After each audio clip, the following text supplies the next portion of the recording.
And one day I was walking and leaving my office, and it was late, and a lot of people were already gone, and it was very quiet. And I'm not even really sure what that moment was. It just came over me, and I just like put my things down, and I just was like, "Ah, I can't do this anymore. I can't Mm. do it anymore." And I remember just looking up and saying, "Show me a different way." Welcome to Miraculous Transformations, conversations about powerful practices that create powerful transformations. Join me as I delve into stories of change and explore the tools and practices that have helped people navigate their paths. You might just find some you'd like to try yourself. It's so ironic, but not, right? I don't we I just finished a women's retreat over the weekend, and we often say, "Oh, that's funny," or "Oh, that's interesting." And, I've come to learn that using the word, funny, is out of my language, and I'll say that's so synchronistic because that's what I believe it is, right? I don't believe in coincidences, I believe in synchronicity, Love. in so many things in our life. And when you lean in and you explore it a little bit more, you can begin to understand why it's synchronistic in my realm and the way I see it, because I truly believe that I'm consistently co-creating with universe, with God, allowing me to continue to walk my path and my journey. And these little breadcrumbs are always being dropped in on my path, and it's whether I'm paying attention or not, is if I'm noticing these synchronicities, because that's how I believe the universe communicates with us, at least with me. Maybe it's a download, or maybe it's putting a particular person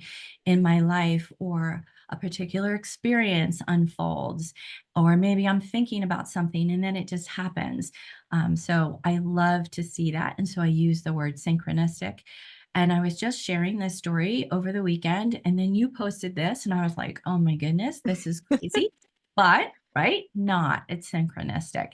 So in just sharing a little bit, because people often, as you know, I'm a practitioner here in Sedona, Arizona, certified life coach, spiritual life coach, yoga teacher, certified meditation teacher, crystal practitioner, sound healer, breathwork practitioner, and living in Sedona.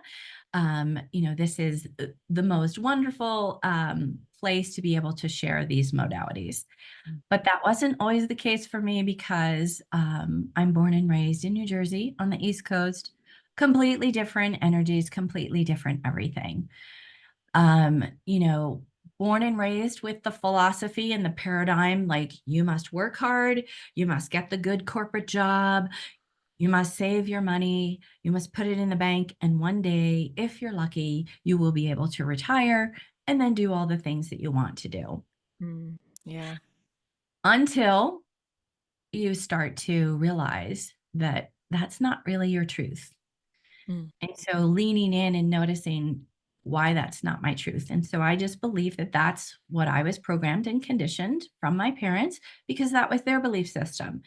And I just have to unpack that and realize that that's not really my truth. So if we go back to, I think it was 2018 or 2019, I can tell you because I have a photo that I'm going to end up sharing. So 2019, um, I was working in higher education. I had been at a college for over 16 years. And I felt like things were shifting and changing for me. I had been working there that long in a variety of positions, and my final position was an academic advisor. Love helping people on their journey of education, loved connecting with students, always loved connecting with people. But I had a side hustle, and the side hustle was in and out of teaching yoga, and also teaching meditation, mindfulness. And I really wanted to start to grow that as my own business, but not trusting myself and being able to do that.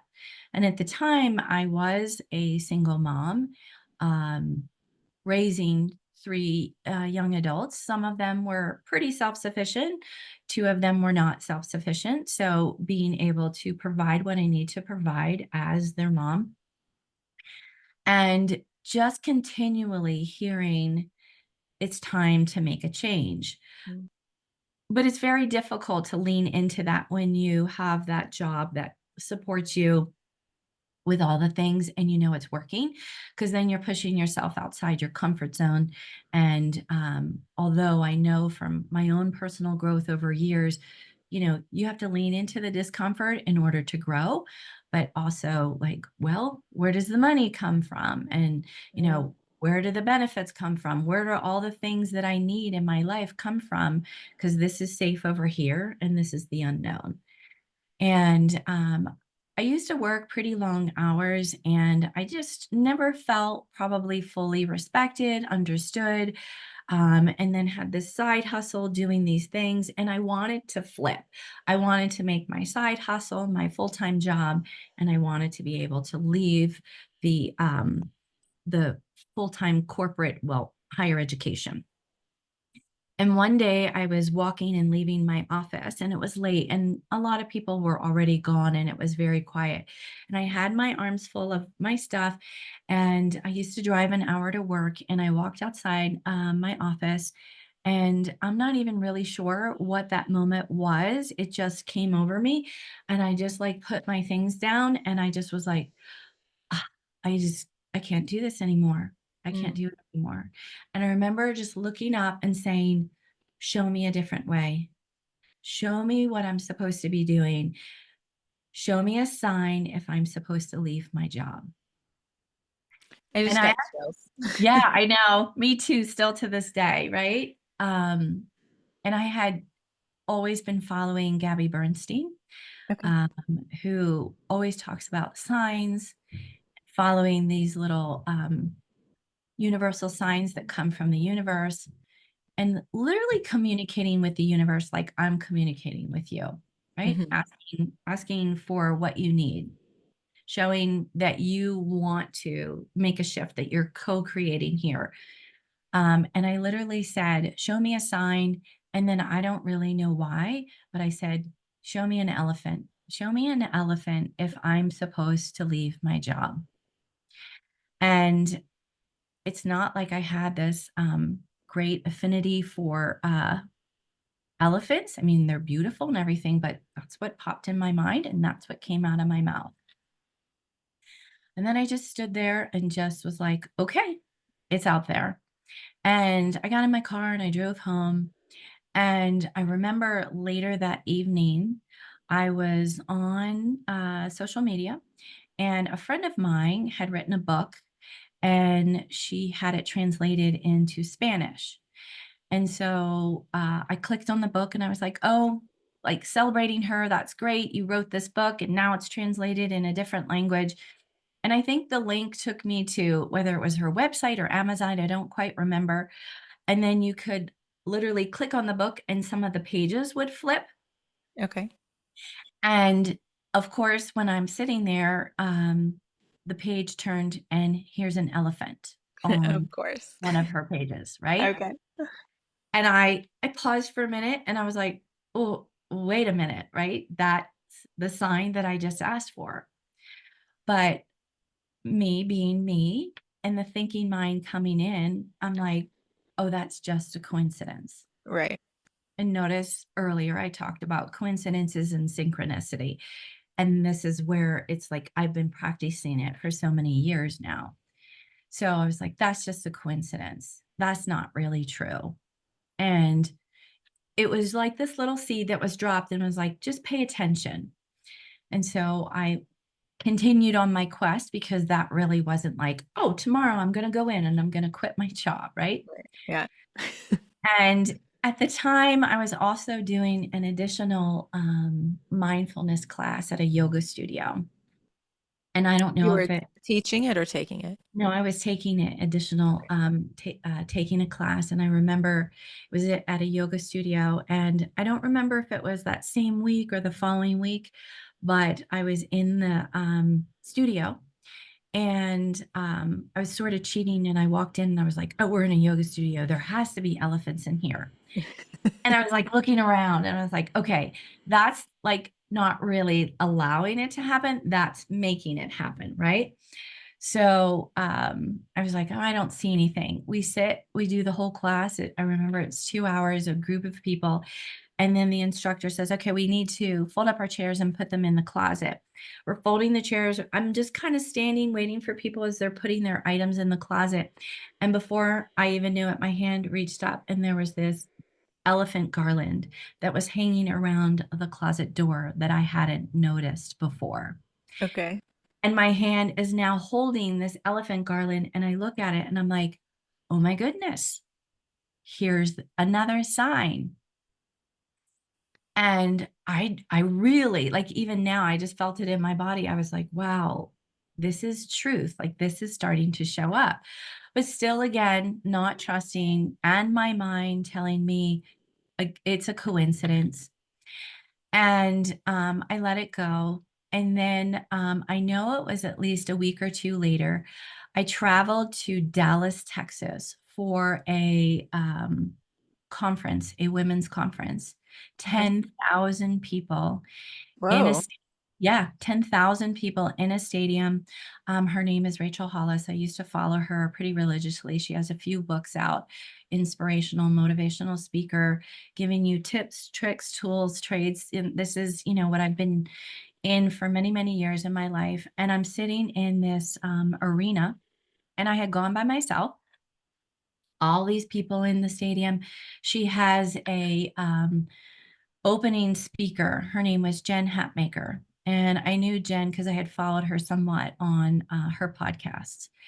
And she's on the stage, and there's this massive, Jamba screen so that you can see everyone on stage talking so that they're not like these little people. And she's doing this presentation and going through about, like why you're there, why you showed up, look for the signs, all the things. And her next screen, she puts up a massive elephant. No. Okay. Yeah.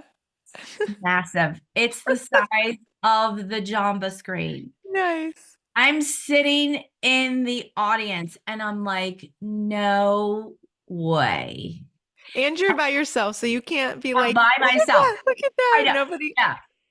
I know I spoke out loud, and anybody that was sitting next to me had to think, what's the matter? Because I went, no way. And I probably flew threw a curse word in there, right? And she poses the question to the audience, do you know why I put an elephant up on this screen? And I answered out loud. I said, no, probably most of the people in this audience don't, but I do. Thank you. Message received, Yeah. right? Yeah. Yeah. Message received. It cannot get any clearer. Yeah.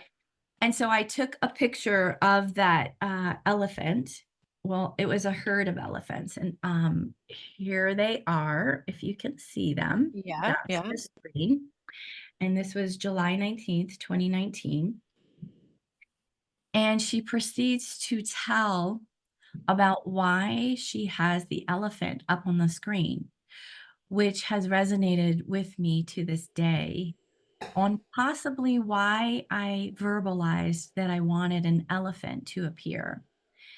So she said, female elephants, when they're giving birth to their calves, all other female elephants will come around and surround them to protect them from their prey.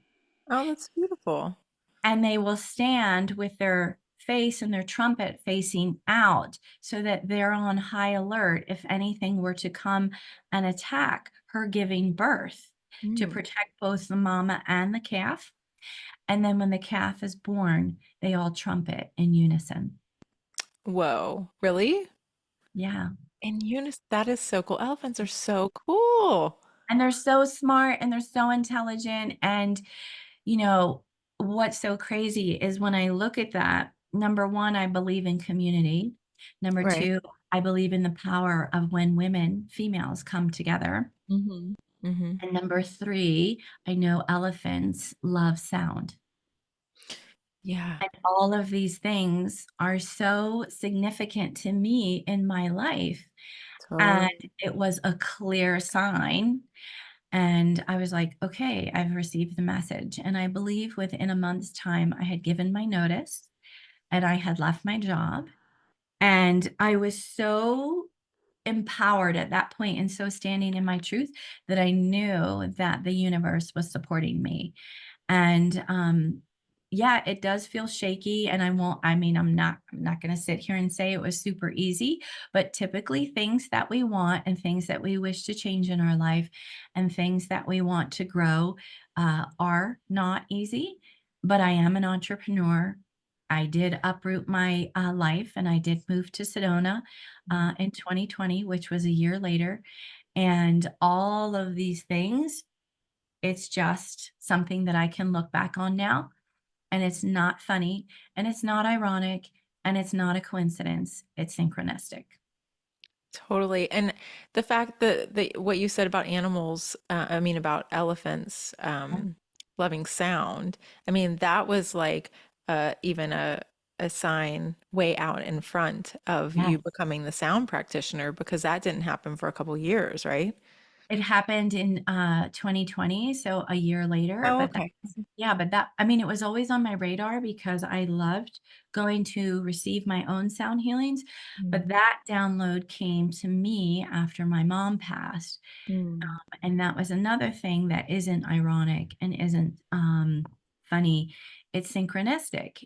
The download that I received after my mom passed, literally standing in my home that I grew up in as a child was, "Begin working with sound, it will help you heal." And it mm. was like someone was standing next to me and whispering in my ear. That's how loud it was for me. And Cool. typically, when I hear messages, it is audible Mm. as though someone is whispering to me. And I've learned to discern that it's higher self, that connection to source that is whispering to me in giving me more information on my growth and my path and what I'm supposed to be doing. Great. That is so awesome. Thank you for sharing all that. Yeah. And I have to say, when you said 2019, I was thinking, whoa, I mean, because I know all that you do and all the things like you mentioned, all of your certifications and all of the things that you do. And I was like, 2019, that was like 5 years ago. Yeah.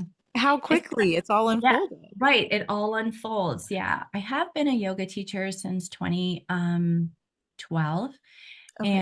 and, then doing the same, program that you've been through with the mindfulness and meditation, that was in 2018, and using those 2 modalities, for that time frame, but really, the difference really started to, massively unfold when I said yes to myself and I Mm. said yes to the move to Sedona. There Okay. were many years, Katie, that I tried to bring mindfulness and meditation to the college atmosphere. I think it's more accepted now, even in that short period of time, like you said, 5 years. But I met a lot of resistance at the college that I was at for that period of time that I was there. But I knew that it was something that would support, college students, coworkers, faculty, Right. staff, anything.